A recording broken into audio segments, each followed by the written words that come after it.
Yung mga walang ligo, daw pagkabururo mga bunga nga.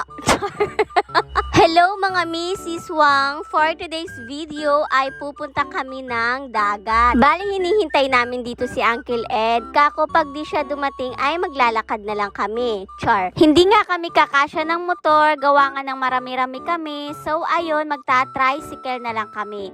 And finally, nandito na si Uncle Ed. At bigla itong napaebak si Fiona. Taing-tain na daw siya, hila lang daw ng hila. Nakakaloka. Huy naman, me. So, ayun, may biglang pagtitipon-tipon dito. At nandito na nga kami ngayon sa may Jacksville. Alam na alam talaga ni Fiona na aalis kami. Nasanay kasing sinasama palagi. Di talaga siya titigil sa kakatahol hanggat hindi mo tatalian para isama. At favorite niyang pwesto dyan. Pagkaburo naman ng hangin pag naandyan siya. Char. Dumaan nga muna kami dito sa bakery. Ang paborito ng bayan. Ay, parang iba yun. Char. So, ayun na nga. Dumaan muna ako dito para bumili ng tinapay. Takbo mi, kaso walang may naaalog. Char. So, ayun na nga mga mi. Nandito na kami banda sa may Semirara National High School. Eto pala yung public school dito sa aming isla. Tapos, eto yung Semirara Elementary School na kung saan ay nalaglag ang aking cellphone kaya naputo lang aking pagvo-voice over. Charot. So, ayun na nga mga mi, nandito na kami ngayon. Bali sa Siwala nga lang kami pupunta at magpapainit sa tirik na araw. Char. So, ayun, bali hunas pala ngayon. Hindi siya malalim, sayang. Pero, manginginas na lang kami. Yung mga burubunga nga, nagsibaba na rin. Manginginas na lang nga kami ngayon, no? Sisimulan natin dito. Baka may mga pajamanting batong ditong nakabaon. Ibinatak ko na nga rin pala dyan ang aking pajama. Ibinatak? Bisaya yarn? Sayang ang OOTD natin, mi. Nakapantulog ka pa man din, pupunta ka ng dagat. With matching bag pa yan, ha? Yung parang may pataya lang tayo sa wedding. Nakakaloka. Baka makasalubong natin dito sa karagatan si Jezabel at si Marina.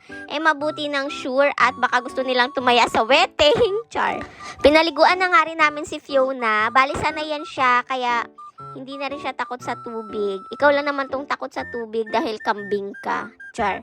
Sanay na sanay yan si Fiona sa dagat dahil madalas kaming pumupunta sa ibang mga beach. So, ayun na nga. Naglakad-lakad na lang kami dito mga mi. Walang kakwenta-kwenta tong panginginas. Wala man lang kaming makuhang sikad-sikad or sadyang nagsisitago lang sila dahil mainit daw ang araw. Ay, sosyalin yan? Nakakaloka. Sige, maglakad-lakad tayo ng maglakad. Tapos pag pauwi, malalim na pala yung dagat, no? Doon ka na makakarating sa tambak. May nakita nga dito si Fiona ng butete, pero patay na. Hindi naman makakain yan, kahit buhay, gawa nga ng lason yan. Medyo palalim na nga rin ng tubig, at medyo malakas din talaga ang hangin. May dala-dala pa tong bola. Gusto pa ata makipag-volleyball dito kay Dugong. Uy naman.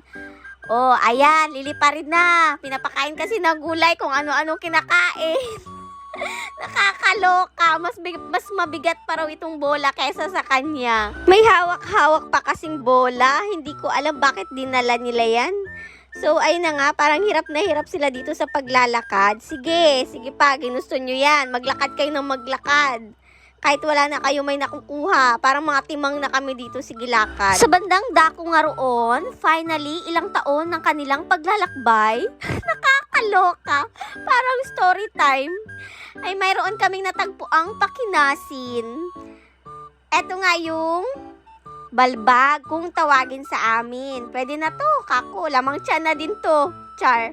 Bali curious yung mga batuta dyan kung ano daw yan. Ito ay isang balbag. Makati nga lang ito kapag nadikitan ka. At pagkatapos nga nitong walang kakwenta-kwentang panginginas, nag-decide na lang kaming magsiuwian. Nakakaloka. At ayun na nga, medyo nag-enjoy naman din siguro yung mga batuta. Habang kami ay pauwi, meron silang nakita ditong laga-lagari kung tawagin sa amin. At habang naghihintay nga kami kay Uncle Ed, eto pala ang purpose kaya nagdala sila ng bola. Naglaro na nga lang din sila dito ng volleyball. Pagkatapos, may nakita kami ditong aso. Mabait naman na siya, hindi siya nangangagat. Pero parang nanghuhusga siya. Char. Judgmental yarn. Hindi, joke lang. Ang cute nga eh. So, ayun na nga. Yung bata batuta, bumibida na naman. Kaya ko ra ba itong gawin? Sige. Galing. Grabe. Easy lang yan, no? Walang kakwenta-kwenta. Char. So, ayun na nga mga mi. Yun lang muna for today's video. At kami ay pauwi na. Habang dito kami ay naghihintay, si Fiona ay galit na galit dito sa isang aso. Ito ata yung nakita namin kanina. Ay, galit-galitan yarn. Ang liit-liit mo lang din naman. Yun na mga mi for today's video. Thank you for watching. Babush! Tapos yung dagat ngayon ay palalim na nga talaga. Ayan, yan. So, yun lang. Bye!